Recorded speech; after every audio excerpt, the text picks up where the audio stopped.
essa aula, que é a aula sobre enzimas. Então, por que acabamos de ver alguns temas que provavelmente vocês nunca tinham ouvido falar: reações espontâneas, reações exergônicas, reações endergônicas. Ora, é muito importante nós entendermos a forma geral como as reações nos sistemas vivos estão organizadas, como acontecem essas relações de energia para que as reações aconteçam, e para que nós entendamos enzimas. Então, nós temos entendido o que são reações espontâneas e reações não espontâneas. Nós temos que lembrar o seguinte: não é porque uma reação é espontânea que significa que ela vai ocorrer em tempo observável, que ela vai ocorrer em um tempo hábil para manter a vida. Uma reação espontânea, ela, como nós vimos, ela só quer dizer que ela libera energia livre. Assim como uma reação não espontânea, ela consome energia livre. Mas, para que haja vida, todas essas reações catabólicas, anabólicas, que constituem o nosso metabolismo como um todo, todas essas reações elas precisam acontecer em tempo hábil para que exista vida. Para que exista vida, são necessárias duas condições básicas. O organismo ele deve ser capaz de se autorreplicar, no caso do material genético principalmente, e ele deve ser capaz de catalisar as reações químicas que ocorrem dentro dele. E o que é catalisar? Catalisar nada mais é do que diminuir o tempo em que reações químicas ocorrem. Então, a principal forma que os organismos vivos encontram para fazer isso, para diminuir o tempo, para aumentar a velocidade com que as reações químicas ocorrem, é utilizando catalisadores biológicos que nós chamamos de enzimas. As enzimas, portanto, elas nada mais são do que catalisadores compostos que aceleram reações químicas de natureza biológica. Então, isso eu acabei de explicar, porque eu estudar enzimas após bioenergética. Por quê? Porque absolutamente todas as reações que ocorrem no nosso organismo precisam de enzimas para ocorrer. Porque sem enzimas essas reações não ocorreriam em tempo suficiente para que a vida pudesse existir. E por que estudar enzimas após proteínas? Ora, a grande maioria das enzimas, podemos dizer que mais de 90% ou 95% das enzimas são proteínas. São a principal classe de proteínas, podemos assim dizer. Então, todas aquelas propriedades que nós vimos que são aplicadas a proteínas, nós também vamos ver isso que é aplicado a enzimas. E lembrando, quais são essas propriedades das proteínas? Uma proteína, para que ela seja ativa biologicamente, ela precisa estar na sua estrutura tridimensional nativa, na sua estrutura nativa tridimensional, que é única. E essa estrutura tridimensional nativa, que é essencial para que haja a atividade de uma proteína, ela é determinada pela sequência de aminoácidos dessa proteína. Então, a estrutura da proteína, para que ela consiga realizar uma função, ela depende da sequência de aminoácidos, como nós vimos na última aula. Então, o que é uma enzima? Nada mais é do que uma macromolécula que atua como catalisador. E o que são catalisadores?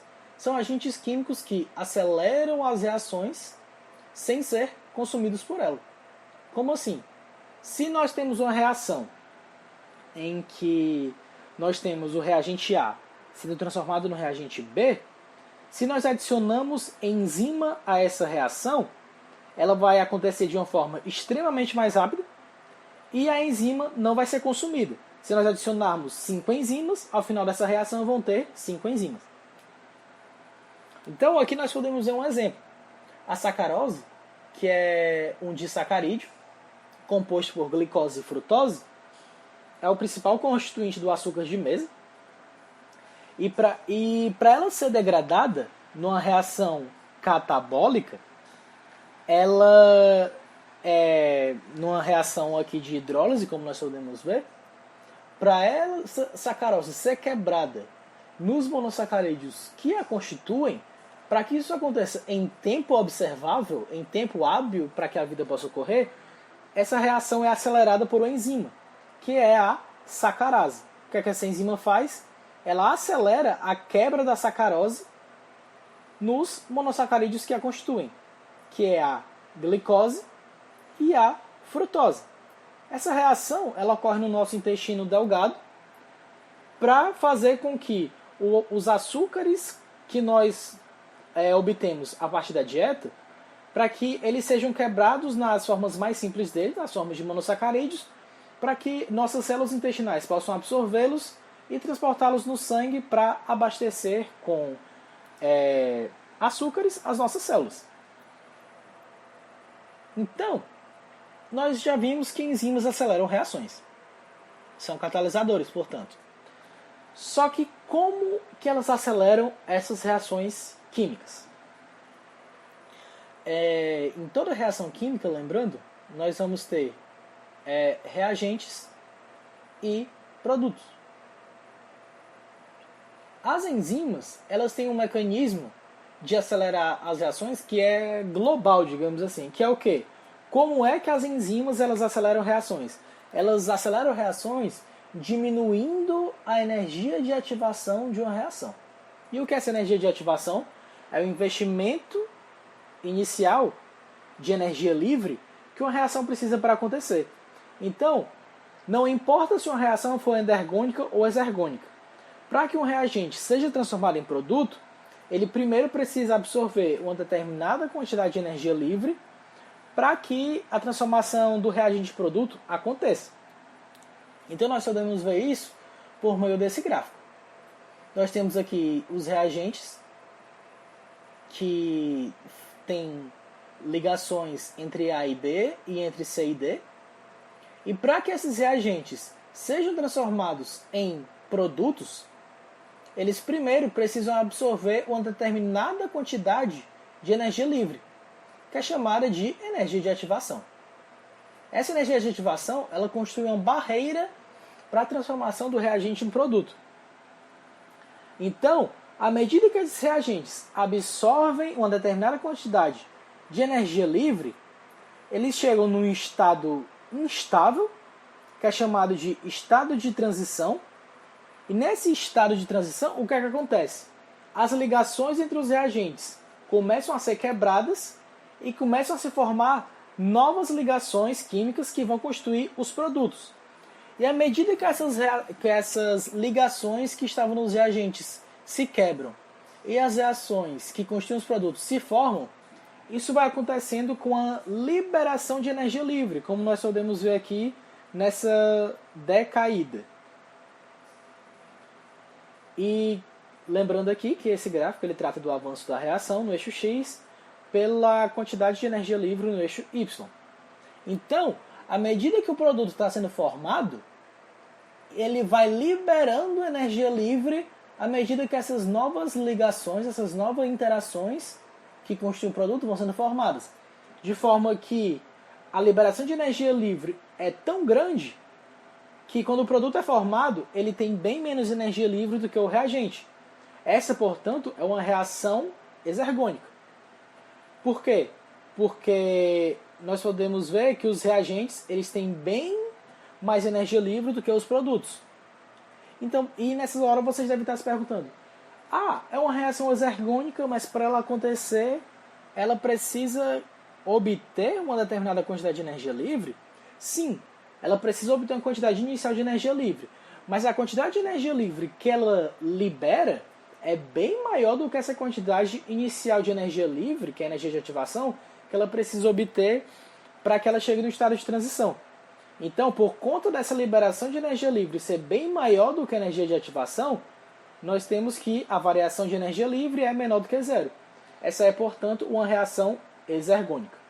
E, gente, isso acontece para toda reação química. Toda reação química, para que os reagentes se tornem produtos, eles primeiro precisam obter uma determinada quantidade de energia livre, que é a energia de ativação, para chegar no estado de transição, que é um estado instável em que as ligações anteriores estão sendo quebradas e novas ligações vão ser formadas. E à medida que essas novas ligações vão sendo formadas, o produto vai se formando e vai havendo nesse caso uma reação exergônica, uma liberação de energia livre. Isso é o comum para toda reação química. Então, como nós vimos, quando as moléculas absorverem os reagentes energia livre o suficiente para romper as ligações que formam os reagentes e começar a formar as ligações que formam os produtos, elas chegam num estado instável conhecido como estado de transição. E a partir do estado de transição, nós começamos a formar produtos. Então ali era uma reação sem enzimas. Quando nós adicionamos enzima a uma reação, lembrando o que a enzima faz, ela acelera uma reação química diminuindo a energia de ativação. Então, por conta de diminuir a energia de ativação, esse investimento inicial de energia livre é menor, e ele sendo menor, a reação acontece bem mais rápido. Então, se nós observarmos aquele gráfico anterior que está em preto, essa quantidade é a quantidade de energia livre para que aquela reação sem enzima aconteça. Essa é a quantidade de energia livre que os reagentes precisam obter para chegar no estado de transição e a partir daí começarem a se transformar em produtos. É uma quantidade de energia 5x, podemos delimitar aqui. Só que quando nós adicionamos enzima nessa reação, nós podemos ver que essa montanhazinha que constitui a energia de ativação, ela diminui bastante, que é o que está representado pela reação pela curva em vermelho, que eu vou marcar a energia de ativação dela nessa cor mostarda. Então, quando eu adicionei a enzima, o que é que nós podemos observar? Que a energia de ativação para que ela aconteça diminui. Então, observem, antes a energia de ativação era 5x. Agora a energia de ativação é 3x ou 2x. Sei lá, é um valor que eu estou inventando aqui. Então, por conta dessa montanha ser bem menor, ela é menor por quê? Porque agora, na reação com enzima, essa energia de ativação ela é bem menor. A energia de ativação sendo bem menor, a reação pode acontecer mais rápido, porque o investimento inicial de energia livre vai ser menor. Lembrando que o ΔG ele não é afetado pela enzima, porque o ΔG ele é final menos inicial, lembrando. O que é que a enzima vai afetar? A enzima ela só vai diminuir a energia de ativação, ou seja, a energia de ativação ela é menor com a enzima. Essa parte da montanha, da curva, ela diminui. Só que, como que um determinado reagente ele se liga numa enzima e à medida que ocorre essa interação do reagente com a enzima, esse reagente se transforma em produto? Ora, isso acontece de forma tridimensional, já que enzimas são proteínas na maioria dos casos, e existe um paradigma que explica como ocorre essa interação do reagente com a proteína. Esse paradigma atualmente, que é o mais aceito, é chamado de paradigma do encaixe induzido. O que é que ele explica?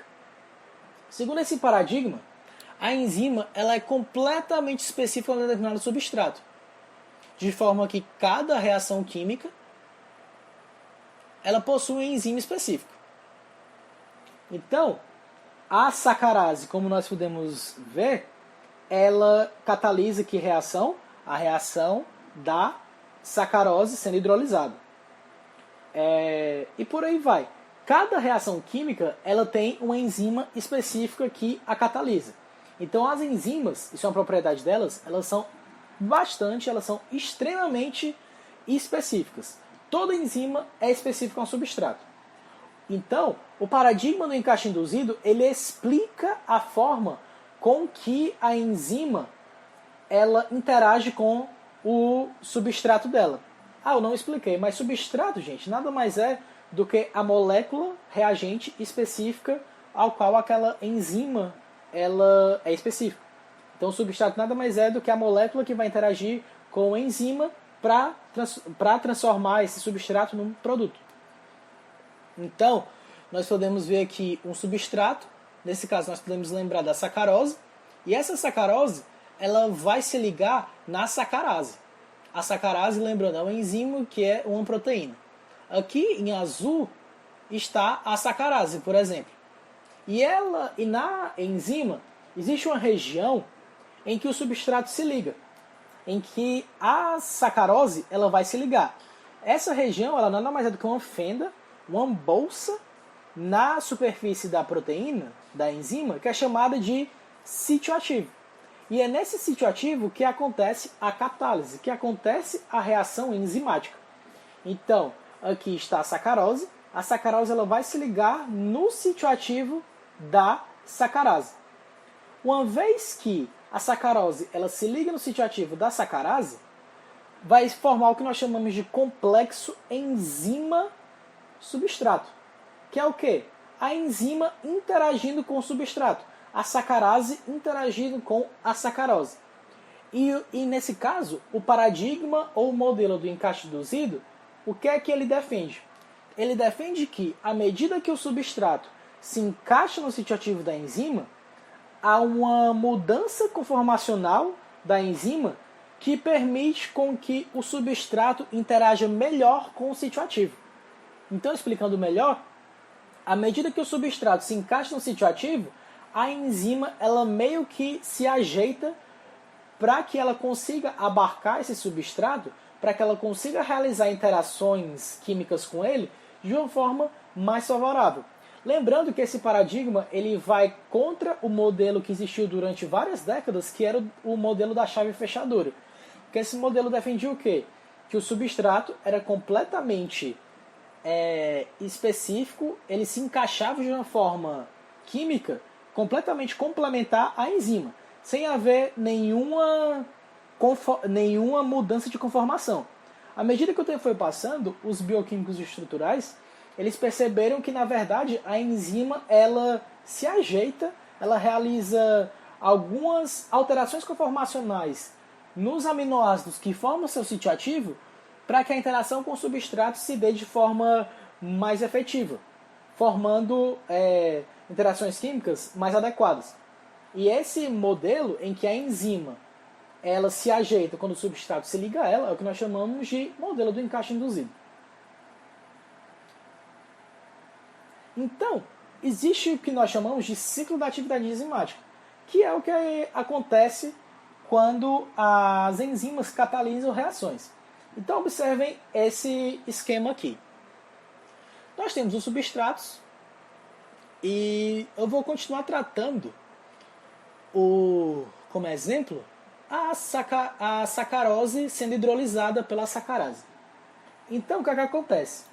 Lá no nosso intestino delgado, nós temos grandes quantidades da enzima sacarase, e à medida que a sacarose ela vai chegando no intestino delgado, que nós podemos representar aqui pelo substrato, lembrando que a sacarose é o substrato da sacarase, ela se liga à sacarase, no sítio ativo dela, como nós podemos ver aqui no passo 2. Então, à medida que a sacarose se liga à sacarase, ocorre um ajuste conformacional e forma o complexo enzima-substrato. À medida que esse complexo enzima-substrato se forma, a reação de transformação de reagentes em produtos, que nesse caso é o quê? A reação de hidrólise da sacarose, formando glicose e frutose, ela acontece. Então, nós vamos para o passo 3, que é o quê? A formação dos produtos. Então, está aqui no caso a glicose e a frutose, que veio da catálise da sacarose. Só que nesse caso, a glicose e a frutose ainda estão associados à enzima. Acabaram de ser formados. Então, assim que eles são formados, a glicose e a frutose, no caso, que são os produtos, eles vão ser liberados pela enzima. Dessa forma, eles sendo liberados pelo sítio ativo, o sítio ativo fica disponível novamente para catalisar uma nova reação, uma nova hidrólise da sacarose. Lembrando que nos alimentos existem quantidades absurdas de sacarose, e nós temos uma quantidade X de enzimas. Então, à medida que a sacarose ela vai sendo hidrolisada pela sacarase nos seus monossacáridos constituintes, nos seus produtos, o sítio ativo vai sendo liberado para que mais sacarose entre e a atividade enzimática ela volte a acontecer novamente. Então, geralmente, as enzimas funcionam dessa forma.